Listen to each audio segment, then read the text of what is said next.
I'm John Batchelor. Thaddeus McCotter of WJR is here with me in studio in New York City, and we welcome the two gentlemen from the Long War Journal, Foundation for the Defense of Democracies, Thomas Joscelyn and Bill Roggio. Tonight, Tom has a report that is fresh about Zawahiri, number 2 under the bin Laden regime of al-Qaeda, now number 1. This report, however, is about a deputy of Zawahiri arrested in Egypt, a very peculiar convergence of events given the turmoil in Egypt. We're pending an election there. The Muslim Brothers have been turned out rudely. The new dictator, president, candidate in Egypt, General al-Sisi, is no friend to the Muslim Brothers or Zawahiri or the jihadists. Tom, a very good evening to you. Is this a surprise? Do we know why he was taken down? No, a lot of the details, John, are still unknown about surrounding the arrest or how he was arrested or exactly how they were tipped off to him being there. But it's not surprising that a very senior al-Qaeda member, al-Qaeda leader, was captured in Egypt. We know there's been a lot of traffic between Egypt and Libya and elsewhere in North Africa and also Syria, and that there are these types sort of floating around in Egypt to this day. In fact, I testified before Congress a month or two ago about Egypt and said that there were guys who we would clearly consider core al-Qaeda members. Remember, according to the Obama administration, core al-Qaeda is supposed to be holed up in Afghanistan, Pakistan somewhere, waiting to be droned to death. But as we've argued over and over again, there are core al-Qaeda members in several different countries, Egypt being one of them. This guy is one of them. His name is Turwat Salah Shahada. I go to Roggio immediately because we also have more irony here. That's what the war of terror has turned into. Bill, good evening to you. Former Guantanamo detainee suddenly turns up dead in Syria. What was he doing there? Yes, this Guantanamo detainee, he was captured immediately after the invasion of Afghanistan and detained in Guantanamo for almost 3 years, sent back to Morocco. The Department of Defense said, he's a high risk and we shouldn't release him. And then months later, they released him to Morocco, who freed him. He started recruiting for Al-Qaeda in Iraq, was arrested and convicted with another Guantanamo detainee.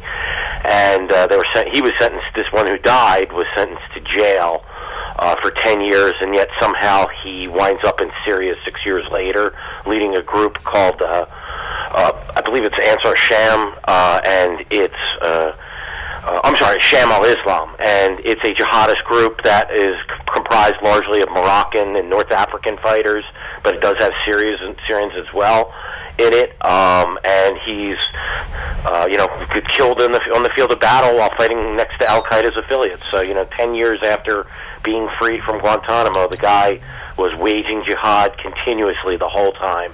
And, I think to me it's just a failure of our policy of catch and release of terrorists, as if they can just be magically cured and no longer wish to wage jihad. Thaddeus, this reaches back to your time in Congress for the Bush administration and the Obama administration. Catch and release is the game here. And we have one al-Qaeda deputy wandering around in Egypt as if he's in a cave in Afghanistan, and another one dead on the battlefield of Syria. The question the American people have a right to answer is the DOD any longer serious about this? Well, I don't know. I think from what we hear from Bill and Tom, the question is the policy, the myth, if you will, of just simply core al-Qaeda being in disarray, being on the ropes, does that play any role in the release of individuals in the past or present, if that myth is active in the minds of the people who let these people back?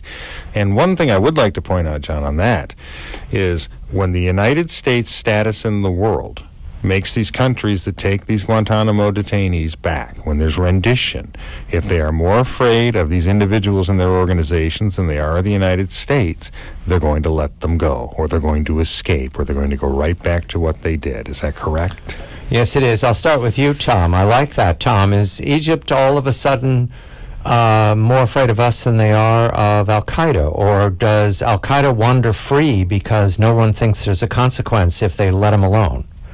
Well, the new Egyptian government that overthrew the Muslim Brotherhood, they certainly have their own interest in cracking down Al-Qaeda and Al-Qaeda types, and they really, I don't think we factor in the equation much at all, actually, at this point. In fact, one of the top guys in Egyptian custody is a guy named Mohammed Jamal, who was captured in late 2012, and the U.S. government has never had direct access to him, even though this is a guy who was corresponding directly with Ayman al-Zawahiri. And in fact, you know, there were some very timid requests, I'm told, by the U.S. government to try and get access to him, and yet this was really never pressed by the Obama administration, and the Egyptian government clearly didn't feel like it, you know, that the Obama administration was really any kind of threat against it to force its hand into getting access to this guy. So I don't think really we're much of a factor. I think we're a minor factor in what's going on in Egypt. And Bill, quickly, because we're going to move on to Syria in the next segment. The man who was killed in Syria, did he, Thaddeus' question, was he let go because we didn't think he was a threat? It's, you know, I can't answer that question, unfortunately. It mystifies me. The Department of Defense, Tom may know better than I, given he's investigated the releases at Guantanamo in more depth. But, you know, continuously you see the Department of Defense saying he's not a he's a threat, he's a high risk, high risk, high risk, and continuously we release him. I think it's done for political reasons, and also in the hopes that the